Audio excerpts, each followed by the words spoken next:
warahmatullahi wabarakatuh. Kami dari kelompok E Biosistematika Hewan akan mempresentasikan hasil kerja kelompok kami dengan judul Pseudocelomata. Bisa di next, Nadia.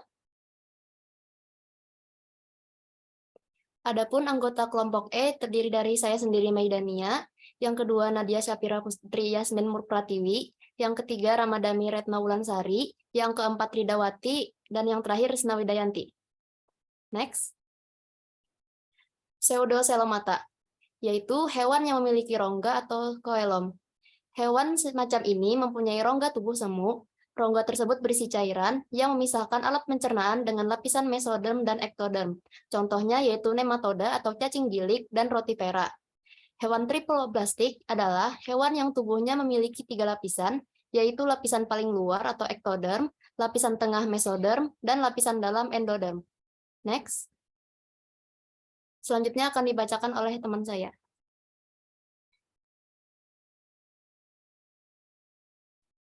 Ya, baik. Terima kasih, moderator. Baik, di sini saya akan menjelaskan bagian-bagian tubuh hewan triploblastik atau pseudocelomata.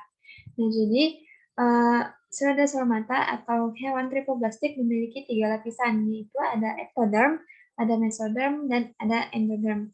Nah, jadi bagian paling luar ini ada ektoderm, dan bagian tengah itu ada mesoderm, dan bagian paling dalam yaitu ada endoderm. Baik, selanjutnya akan dijelaskan oleh teman saya.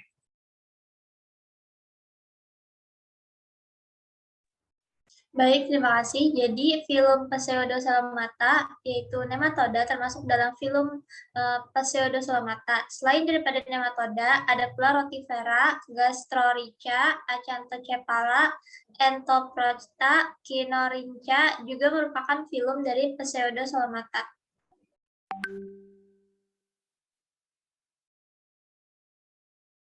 Oke, baik. Jadi film yang pertama ada film rotifera. Rotifera memiliki silia atau bulu getar yang berputar seperti roda terletak pada sekitar mulut. Silia berfungsi sebagai alat gerak. Tubuh bagian luar terdapat segmen berbentuk teleskopis dan lentur yang dilindungi oleh kutikula. Rotifera merupakan hewan air yang mikroskopis, sekitar 200-500 mikrometer. Sebagian rotifera panjangnya sekitar 0,1 sampai 0,5 mm. Rotifera hidup di air tawar dan air laut. Rotifera adalah bagian penting dari zooplankton air tawar, menjadi sumber makanan besar dan dengan banyak spesies juga berkontribusi terhadap dekomposisi bahan organik tanah. Ciri khusus rotifera, yang pertama mempunyai sistem pencernaan yang lengkap, diawali dengan mulut dan diakhiri dengan anus, mempunyai struktur silia atau bulu getar yang terdapat pada korona atau kepala, mempunyai tropi atau rahang. Sistem saraf pada rotifera masih sangat sederhana, mengingat struktur otak rotifera terbilang primitif, terutama pada rotifera betina. Rotifera berkembang biak dengan cara aseksual, yaitu dengan partenogenesis. Partenogenesis adalah cara perkembangbiakan dengan menghasilkan individu baru dengan tidak membuahi telurnya. Rotifera hidup secara berkoloni atau sesil, hidup bebas ataupun menempel atau bersimbiosis dengan makhluk hidup lainnya. Makanan rotifera yaitu ada bahan-bahan organik, bakteri, alga, protozoa, dan dapat memakan spesies rotifera yang lain yang berukuran lebih kecil. Struktur tubuh rotifera dilindungi oleh lapisan mesoderm. Dilihat dari kenampakannya, tubuh rotifera dibagi menjadi 4 bagian dasar, yaitu ada kepala, leher, tubuh, dan kaki. Pada bagian kepala, terdapat korona atau mahkota yang tersusun atas silia-silia yang berfungsi untuk mendorong makanan dari luar untuk masuk ke dalam mulutnya. Makanan akan masuk ke dalam tropi atau rahang. Tropi ini berlokasi di belakang mastaks atau modifikasi pharynx. Kaki pada rotifera mengandung cairan segmen yang berfungsi untuk menempel pada objek di sekitarnya dan sebagai alat bantu untuk menyaring makanan. Sistem ekskresi pada rotifera berupa protoneprida yang bermuara pada anus yang berfungsi untuk membuang kelebihan air yang berada di dalam tubuhnya.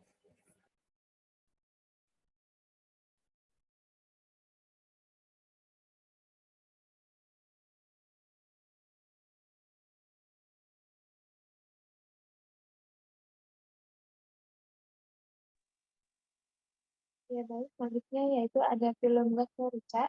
Filum Gastrorica merupakan mikroskopis kecil berlimpah di habitat perairan yang beragam. Gastrorica terjadi di berbagai habitat, air, tawar, dan air laut, dari wilayah pesisir hingga laut dalam. Gastrorica dibagi menjadi dua ordo, yaitu Macrodacida yang berada di laut, kecuali untuk dua spesies, dan ordo Chaetonotida. Beberapa di antaranya adalah di laut dan beberapa lainnya di air tawar.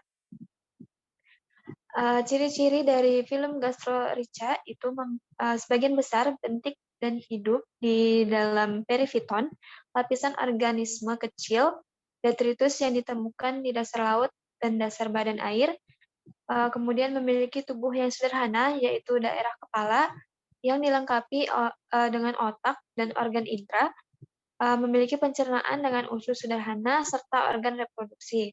Kemudian ciri-ciri selanjutnya yaitu memiliki kelenjar perekat yang dengannya mereka dapat menempelkan diri ke substrat dan silia yang dengannya mereka bergerak. Kemudian bereproduksi secara hermafrodit dan tidak memiliki organ pernapasan atau peredaran darah. Dan ciri-ciri yang terakhir yaitu sistem saraf relatif sederhana. Saya kembalikan kepada moderator.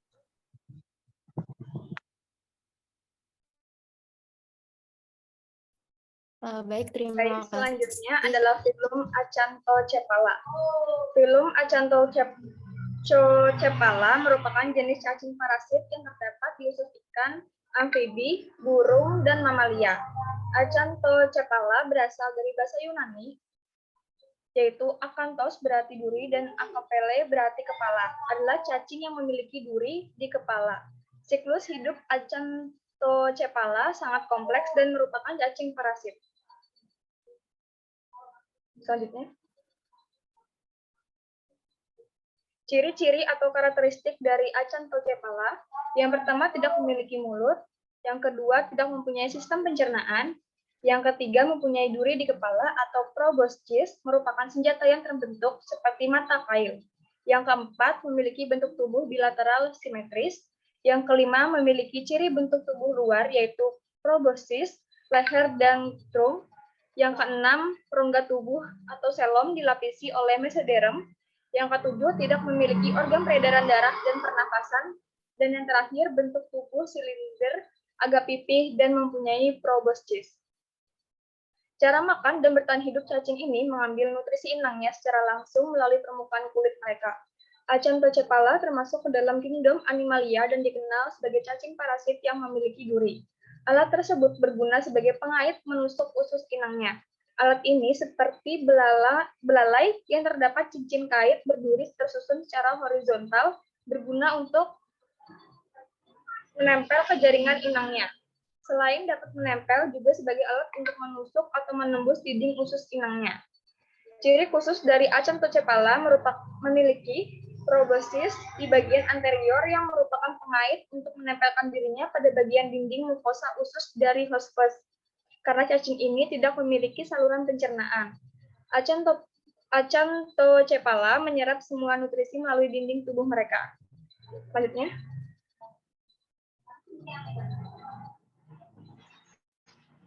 Sistem syaraf pada Acanthocephala yaitu terdapat ganglion di balik belalai atau septum. Terdapat dua pasang posterior penghubung tubuh. Ada otot syaraf yang kompleks disebut retinaculum. Terdapat genital ganglion yang tersebar pada jaringan otan pejantan. Acanthocephala merupakan salah satu kelompok Aschelminthus yang semua anggotanya hidup sebagai endoparasit yang memerlukan dua hospes dalam daur hidupnya atau bersifat biesis. Reproduksinya secara seksual dan fertilisasinya secara internal. Pada umumnya, Acanthocephala itu tidak mempunyai sistem eksteriori yang khusus. Dinding tubuhnya tidak dilapisi oleh kutikula dan mempunyai otot sirkular dan longitudinal. Sistem sirkulasinya dengan sistem saluran lacuna. Acanthocephala memiliki siklus hidup yang kompleks, melibatkan beberapa hospes pada tahap perkembangannya. Hospes awal pertama adalah moluska. Habitat Acan Tocephala adalah lingkungan makro, yaitu lingkungan di mana parasit hidup dalam fisiologi hewan inangnya, dan lingkungan eksternal, yaitu di mana parasit hidup dan berkembang di alam bebas. Selanjutnya saya serahkan kepada teman saya. Filum Entoprocta. Berasal dari kata entos, yaitu dalam, dan proktok, yaitu atas. Entoprocta adalah hewan kecil, hampir mikroskopis dengan panjang di bawah 5 mm, dapat hidup sendiri-sendiri atau berkoloni, dan ditemukan menempel pada benda atau hewan lain. Di tampilan umum polip hidroid, Entoprocta susun dari mahkota tentakel, massa tubuh atau kelopak tai, dan keterikatan basal tangkai. Warnaannya berbentuk U, menempati sebagian besar bagian dalam kelopak berbentuk simetris bilateral terhubung dengan bidang sagital kelopak. Mulut terletak di ujung anterior permukaan ventral calyx. Sistem sarafnya terdiri dari suatu massa ganglion utama yang terletak di bagian ventral lambung, antara lambung dan dinding vestibular. Beberapa Entoprocta bersifat hermafrodit dan lainnya dioecious. Entoprocta memiliki kekuatan regenerasi yang baik. Habitat Entoprocta yaitu di air laut, air tawar, pesisir, sering tumbuh di cangkang dan alga, di bagian bawah batuan, dan di air yang mengalir. Selanjutnya ada filum Kinorinca. Kinorinca adalah filum kecil invertebrata laut Pseudosalamata yang hidupnya di lumpur atau pasir, yang berada di semua kedalaman sebagai bagian dari Melobenthos. Kinorinca hidup dalam sedimen laut mulai dari pantai sampai pada kedalaman hingga 5.000 meter dan telah ditemukan di semua lautan di seluruh dunia. Kinorinca disebut juga naga lumpur atau mud dragons. Next. Karakteristik dari film ini memiliki tubuh simetris bilateral dan menyerupai ulat. Tubuhnya memiliki lebih dari 2 lapisan sel, jaringan, dan organ. Semua film ini habitatnya berada di laut. Rongga tubuhnya adalah semu, yaitu belum berbentuk sekat yang jelas. Saluran pencernaannya terdiri atas usus dan anus. Memiliki kutikula dan otot longitudinal, sistem saraf dengan cincin saraf anterior dan lengkung saraf ganda. Tidak memiliki sistem peredaran darah, bereproduksi seksual dan genocoristik, memakan diotum detritus organis, dan memiliki 11 segmen. Selanjutnya, film Kinorinca memiliki ukuran sekitar 1 mm. Kinorinca tidak mempunyai silia sama sekali. Terdapat kutikula yang terbagi menjadi ruas-ruas yang jelas. Ruas pertama adalah kepala, ruas kedua adalah leher, dan sisanya terdiri atas 11 ruas, yaitu badan. Pada ujung anterior terdapat semacam kerucut, dan di ujung kerucut terdapat mulut. Ujung dan pangkal kerucut dikelilingi oleh duri-duri. Sekian, saya kembalikan kepada moderator. Baik, terima kasih. Sekian presentasi dari kelompok E. Salah kilap. Mohon maaf. Assalamualaikum warahmatullahi wabarakatuh.